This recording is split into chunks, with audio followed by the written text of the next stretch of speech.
સુરતમાં લાંબા વિરામ બાદ ફરી વરસાદની શરૂઆત થઈ છે।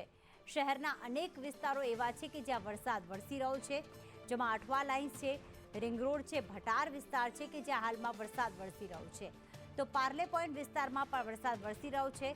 એક તરફ ગુજરાતમાં 1 થી 2 દિવસમાં ચોમાસાની વિદાય થઈ જશે તેની શરૂઆત થઈ ચૂકી છે અને બીજી તરફ જતા જતા ક્યાંક ઠંડકનું વાતાવરણ આપવા લોકો વરસાદની મજા માણી શકે તે માટે લાંબા વિરામ બાદ સુરતમાં અત્યારે વરસાદ વરસી રહ્યો છે। અઠવા લાઇન્સ વિસ્તારમાં વરસાદ વરસી રહ્યો છે। સુરત શહેરમાં લાંબા વિરામ બાદ ફરીથી વરસાદની નવી ઇનિંગ શરૂ થઈ છે। શહેરના અનેક વિસ્તારોમાં અત્યારે વરસાદી માહોલ જામ્યો છે। વહેલી સવારથી જ વાદળછાયા વાતાવરણ વચ્ચે અત્યારે સુરત શહેરમાં વરસાદ વરસી રહ્યો છે। શહેરના અનેક વિસ્તારોમાં અત્યારે વરસાદ વરસી રહ્યો છે।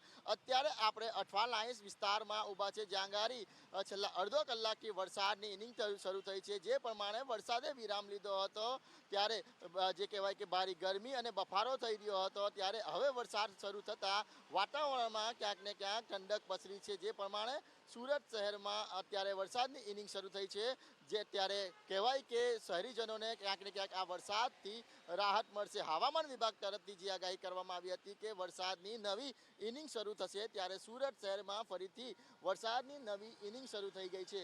એટલે સુરત શહેરના અનેક વિસ્તારોમાં અત્યારે વરસાદી માહોલ જામ્યો છે। ખાસ કરીને વાત કરીએ તો Athwa lines, Bhatar, Parle point, ring road વિસ્તારમાં અત્યારે વરસાદની બેટિંગ જોવા મળી રહી છે। કેમેરા પર્સન અજીત પટેલ સાથે મનીષ પરમાર, સંદેશ ન્યૂઝ, સુરત।